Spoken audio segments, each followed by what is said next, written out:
Bienvenido, caballero, a otro capítulo de Holy Spanglish con Marie y Lini. Hoy ha sido un día especial. It's been such a beautiful, special day.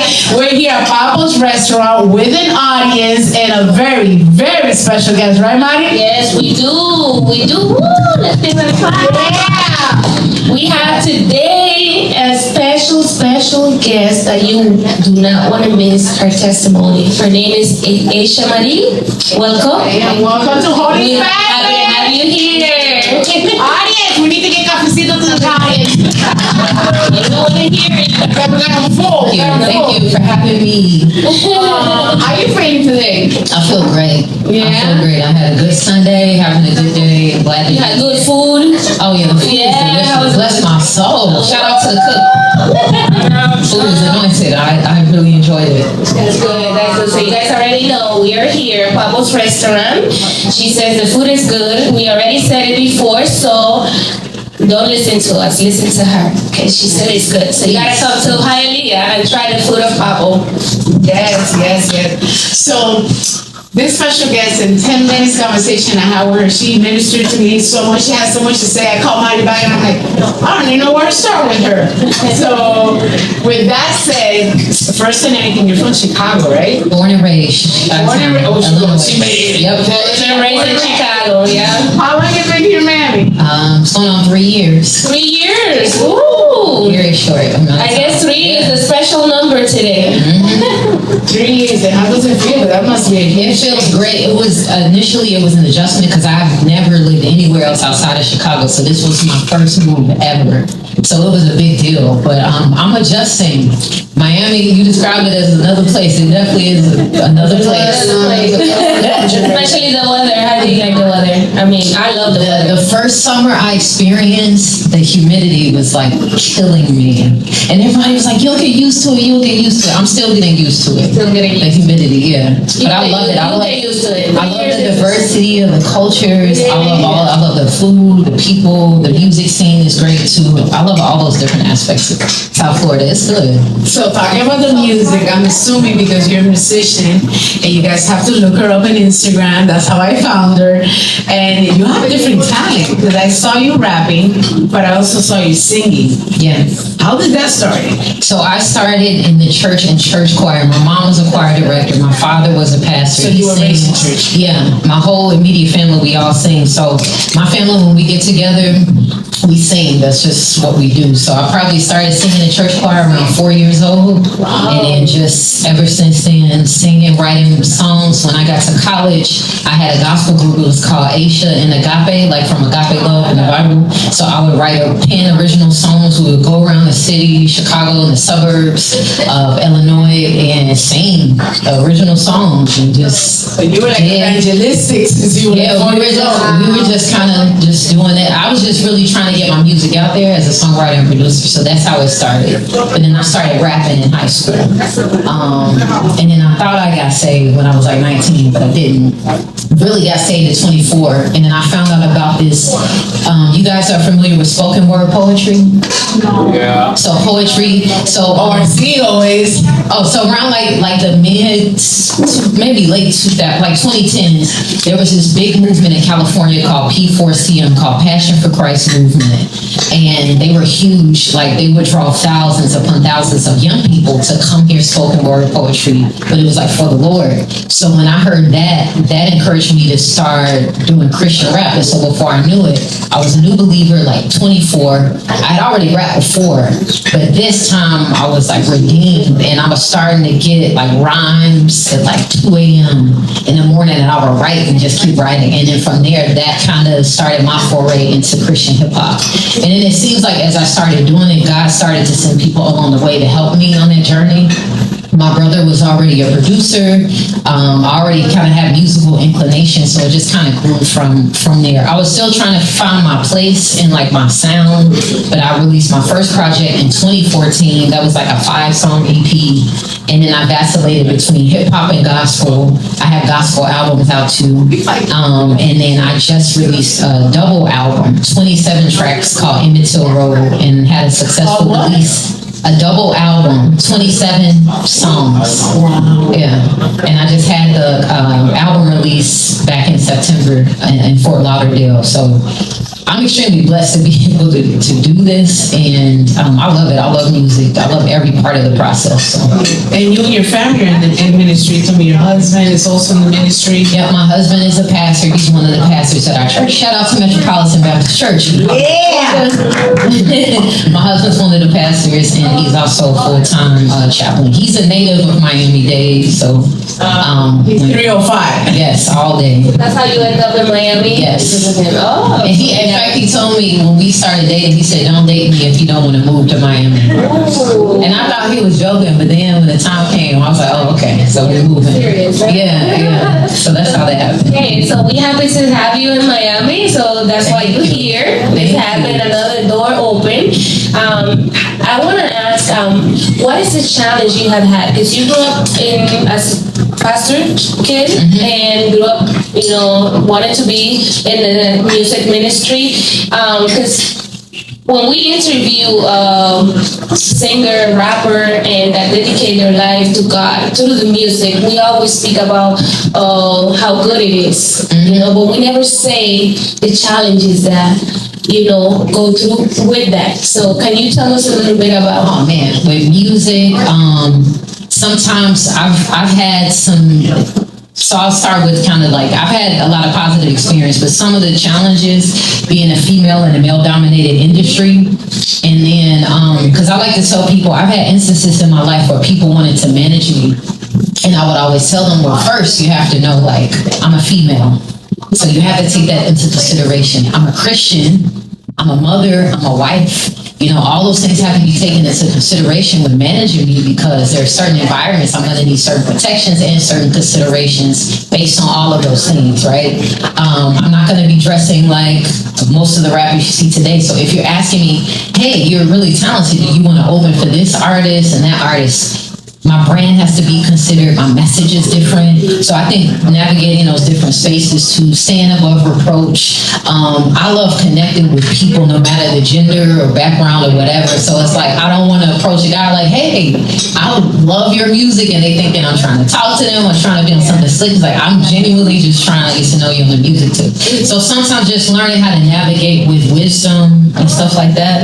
But then also when I go out in the world and I perform, people most likely think I'm gonna sing, but when I open my mouth and start rapping, it's like, oh shoot, like I didn't even expect that. So it's kind of cool to kind of shock people in that way. And then with Christian hip hop, when you say I'm a Christian rapper or Christian hip hop, people already have a thought in their mind, and some people won't even give the music a chance. But it's like, at least listen to it to see what I'm talking about, because I feel like I can relate to everybody. Just to give you an example, I used to teach songwriting in Chicago to high school kids. And all the kids, like just like me when I was younger, you want to sound like, and you oftentimes emulate who you hear on the radio. Yeah. So it's going to be a lot of like curse words, a lot of, you talking about things in the world, sinful lifestyles. And I told them, I said, right now, if you get booked for a back to school event, your music is like crazy. Like you would have to work so hard to edit your music, because every other word is a curse word. Every other thing is just something that's not really family friendly. I said, for me right now, I don't have to have edited versions of my music, because my music is clean. Because I'm a Christian rapper, so you need to think about that as far as being able to move to different spaces with your music. So I've learned a lot, like on the journey, but it's just been great to say, man, God, thank you for people you placed in my life to help me navigate this, because I don't do it alone. Like I have my husband, I have a good circle of friends, and like 95% of my friends are musicians and artists. So I feel like I always have people who could be a sounding board and who can help me with just the music, and just the business of music is ugly. Like I love music, I hate the business part of it, because that part can get really like sticky and crazy. Yeah. As a pastor's kid, you had like a little code for pastor's kid. PK. PK. I've never heard of that. She was like, okay, I'm a PK, and I had to stop on what's a PK? What? I've heard that. She's a PK too. Okay, PK is united. So that's why I asked about what the challenges that you have had, because I was personally raised in a very strict church, Pentecostal. So nowadays, being a Christian rapper, which is now this generation embrace it. Youth, young kids embrace that. But my generation is hard to reach that. When you bring them a rap and a Christian, like you said, you don't even give it a chance. Yeah. Because it took me. I'm gonna be honest. It took me a while to get used to it, and I still haven't gotten used to it. I'm gonna be honest. But that's the challenge that can be. To reach out my generation and the generation behind me. And it's easier with young, if you see with your son, my kids, because, and it's important also because the way it is the kind of music that they listen to out there, it is horrible. Like you said, all the curse word and the message behind it, so they don't even to listen to those music anymore. They want to rap, just listen to Christian rap, So it's amazing. So that's why I embrace it, because I said, hey, this is positive. It's positive for our children, especially. And I think too, Christian hip hop, like you always have to fight against the stigma that is corny. Because if you juxtapose it next to the world, of course they're gonna think it's corny, because it's the opposite of everything that they endorse, right? They endorse sinfulness, they endorse lewd behavior, they endorse saying crazy things and doing crazy things that are anti-Christ, anti-God. But I think in the end, at least for me, it's like when I die and I stand before the Lord, nobody can go before me. Nobody can be my go-between or my mediator. God's going to deal with me. How are you faithful with the gospel in your life, as a wife, as a mother, and in your music? Like, those are things that matter to me. So I'm at the point in my walk with Christ, I don't care about what anybody else thinks, because I'm accountable for what God has given me. And for me, it's important for me to use my gifts and talents, because there was a point before I was saved, I would have said the same thing. Oh, Christian rap is corny, but it's like, no. I had, from an unredeemed mind perspective, yeah.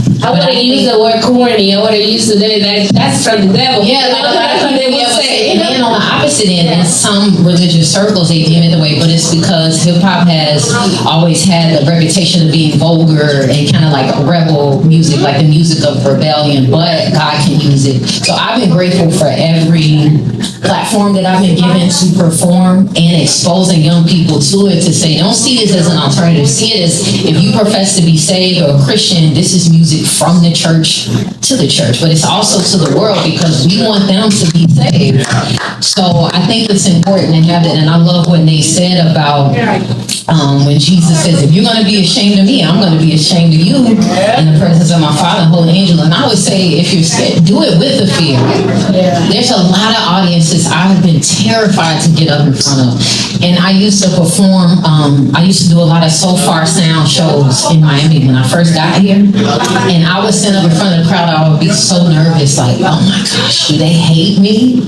It would always kind of feel that way. But then I'm like, I think we need to pray for both. Lord, give me boldness. Jesus said, if you ask me anything in my name, I will do it. Now, it doesn't mean God is a genie, but it does mean he's going to empower us to do what? Be his witnesses. That's why after he resurrected, he gave us his spirit, he left us on this earth. Be his witnesses. So if you're young and you want to do rap, but you're ashamed, the world isn't ashamed when they rap about sleeping around. They aren't ashamed when they rap about pornography. They aren't ashamed when they rap about shooting and killing and stealing and all this stuff that they do. Why should I be?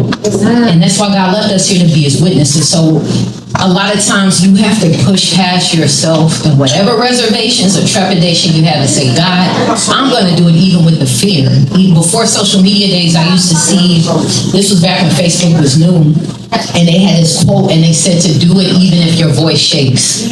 I've gotten up before plenty of audiences and my voice was shaking. You could probably see me trembling, but I did it with the fear, and God got glory. So I think that's, at least for me as an artist, but as a Christian, that's kind of like what moves me forward. Because I think Moses had a stutter, and he said, Lord, I stutter, I can't talk. And God said, yeah, God was like, I put my words in your mouth. What are you saying, no excuses, right? Jonah didn't want to go to Nineveh. God was like, you're going. Yes.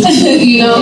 So I kind of feel like we make excuses, but God tells the sun to shine and it shines. He tells the grass to grow. He tells the rain to fall. He tells man, go be my witnesses. And we say, oh, God, I'm good.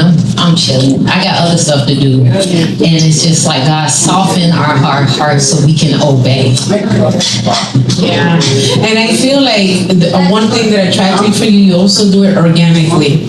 Like I could go to your Instagram and share your music to somebody else without saying this is Christian rap. Just share it. You understand? And sometimes I feel like if us believers just organically, Jesus walked around with everybody, all kinds of people.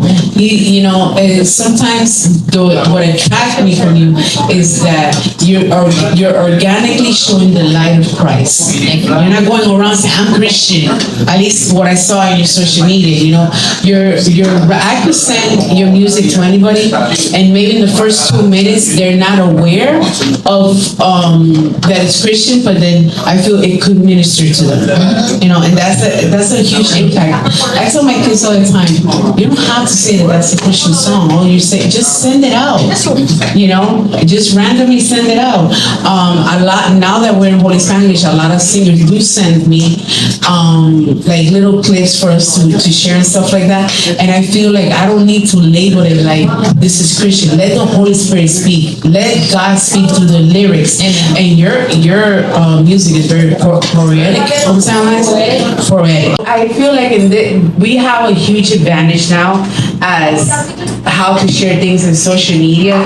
With like even Nick, our last guest that you guys saw in the last interview, you can send out his music and with a little rhythm about summer and all of that, and then out of nowhere they're gonna be like, what am I? He's talking about God here?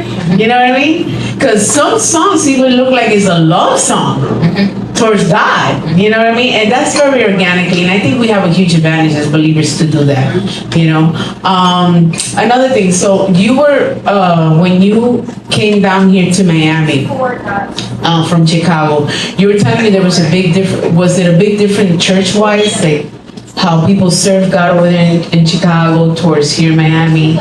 And what was the shocking part for you? Because I've heard a lot of people when they move down here to Miami, there's a big difference regarding how, you know, church moves. Yeah, so Chicago is one of the most segregated cities in the country. So, ¿Se fue? No. And it's already. Check, there we go. Okay. Chicago, yeah, Chicago is one of the most segregated cities in the country, so it's very black and white. So a huge difference in coming down to South Florida, where it's very diverse. In language, culture, ethnicity, like in every way. So those are like stark differences between Chicago and then being down here. I also think too, music-wise, Chicago is where gospel music started. And yeah, so a fellow by the name of Thomas Dorsey, he left Villa Rica, Georgia, came to Chicago to this church, this well-known church called Pilgrim Baptist Church, and he wrote this song called Precious Lord, Take My Hand. And that was kind of like the start and the birth of gospel music. So he started like in blues, came to Chicago, and was like a choir director at that church and started. So gospel music is really huge in Chicago, and it's like a home of it. It's always a big deal. Plenty of gospel festivals, gospel groups, quartets. It's just really heavily influenced by that culture and that sound. Whereas coming down here, you have the sounds of the Caribbean, and you just have all the different kind of global influences in the music, which is cool too. But I would say those are kind of like the primary differences too. Oh yeah. Just the more cultural influences and more of a blend, which I love. Yeah. Well, is it more structure over there, like regarding going to church? Here is like a part-time job. I said like it's just randomly. Does that happen to you? What do you mean part-time job? Like they just go to church, but over there it's like you have constantly going on Bible studies throughout the week, youth services. Well, I can only speak for myself and like my family because I was a PK and I grew up in. I was always in church. I didn't know like New Year's Eve celebrations. I was always at church growing up. I didn't know what New Year's was like outside of church. We have this saying, like if you grew up in church real heavy, like I was born on the pew, and we all like a church pew. Like we always say it because it was just like I was just always in church. I didn't really know life outside of that until I became an adult. And then, of course, I hope the world opened up for me. But yeah, it's a lot of like a heavy. I mean, there are churches on every corner in Chicago, similar to most of your major cities. There are churches everywhere, and it's very much like that in Chicago. Mm-hmm. And now you have a song. Well, I saw you have a couple of projects out there. Yes. You want to promote with some of those? So my brand new project is called Emmett Till Road. It's the whole album is my coming of age story, and the whole premise of it is what is everything that Aasha had to go through to make it home at the end of the day. Like for me as a Christian and for anyone else who's a Christian, at the end of your life, you stand before the Lord, he's either going to say, well done, my good and faithful servant. You've been faithful over a few things, welcome into my kingdom. Or he's going to say, depart from me, I never knew you. Right? There's only one or the other. The world presents many other different avenues, but there's only one way, and that's Christ. So the whole story spiritually, I'm using I talk about childhood abuse on the album. I talk about my parents' divorce. I talk about heartbreak, like when I was in relationships before Christ and dealing with all of that. I talk about discovering music and my talent and my gifts and like becoming saved and discovering accountability and fellowship and community and all those things. So it's like all those things the Lord had to take me through, which ultimately leads to heaven because that is the final destination. So the whole album, Emmett Till Road, 27 tracks, a double album. And I just had the album released in Fort Lauderdale not too long ago, back in September. It's really successful. So that's the album I'm promoting and been plugging away to push out now. In Apple? On all streaming platforms, YouTube, Apple Music, Spotify, anywhere music, Emmett Till Road by Aasha Marie. You can find the brand new album out everywhere. We're gonna put on the bottom all the platforms where they can find your album, and if they can just go there, click it, and just follow and support. Thank you. Yes. Yeah. So what was the question that we have that you?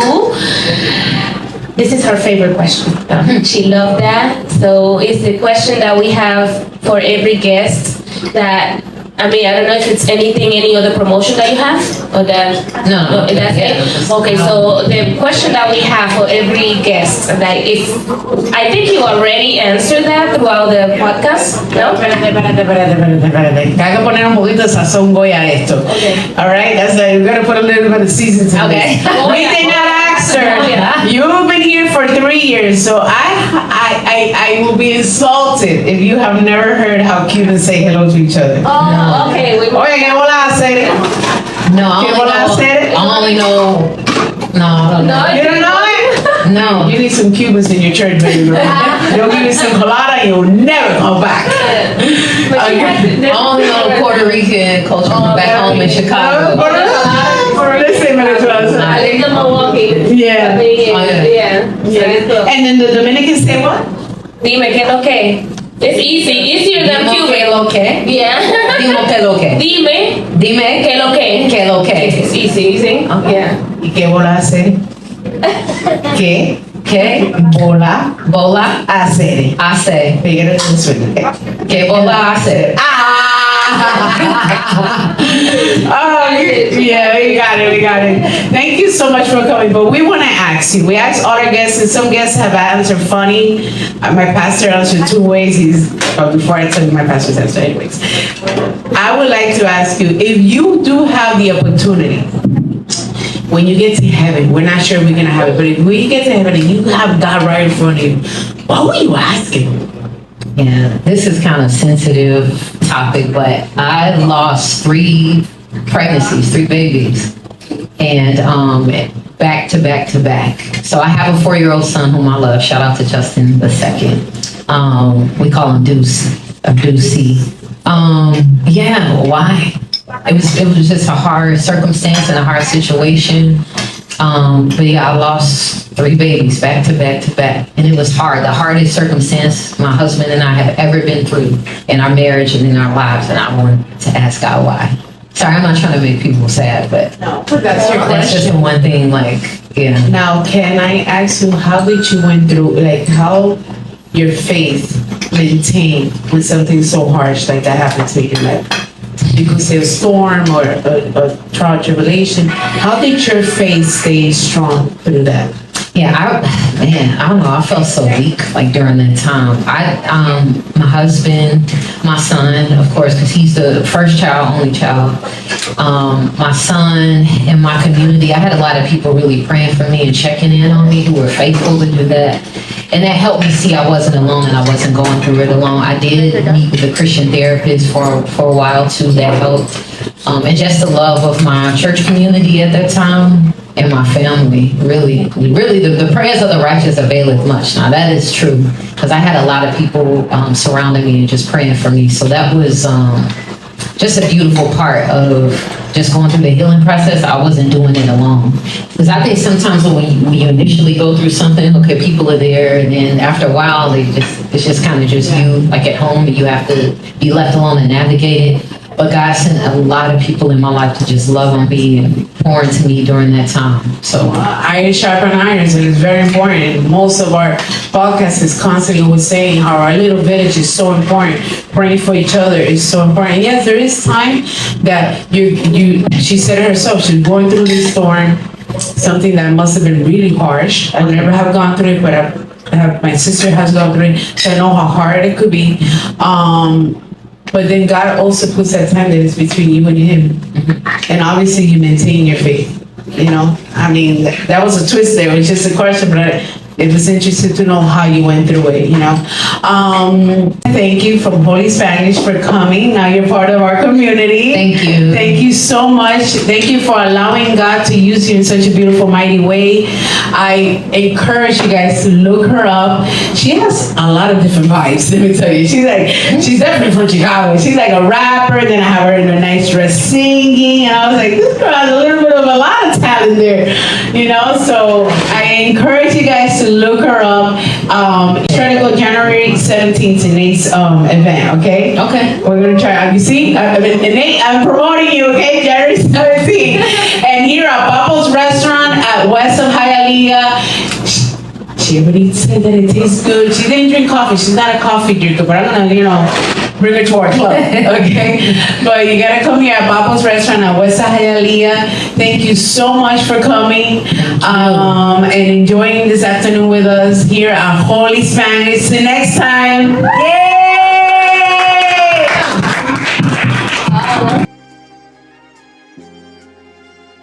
I'm the first person who lived on the 71st Street block. I lived in this red house, 1915 West 71st Street. And that house was the house to be. I had mostly all my friends would come onto my porch. If it ain't my porch, it's my other girls' porch. They was our church neighbors, and there was 3 girls, and I would go and hang out with them as well. It's just so many fun memories that I had on 71st. I can't say it all because it's just so many church events, church trips, hanging out just as a group, going to the mall with all the church members, going to Great America with the church members. We also did a girls trip with the church members. Like, it's just so much that we did on my block, you know what I'm saying? And New Hope was my church, and New Hope was, I don't want to be all sound so rough and ghetto, but it was bussin'. Like everybody, every child, every grown adult was at New Hope. Because New Hope was that church to be at every Sunday. You know what I'm saying? There was so many kids in there. And yes, my pastor, he helped a lot of kids. Some kids grew up without their dad. Some kids grew up in bad situations. And they all would come to my cousins in them house, and we'll just kick it and chill every weekend when they come in town. And also during the whole entire summer, the house stayed full of kids. And my pastor loved it. He had his kids there and also had his kids' friends there. And he just enjoyed everybody's company. Yeah, 71st was that block to be. Like, everybody know what the Golai house was. Everybody knew the Golai kids. There's one no ifs, ands, or buts about it.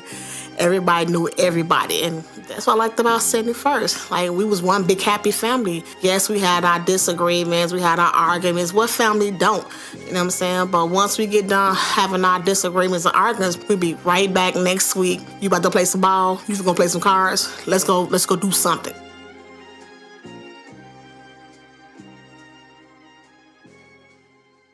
Times roll when we're still in heaven. Let the good times roll when we're still in heaven. We got light burdens and big stepping. Lay aside the weight with no pressing.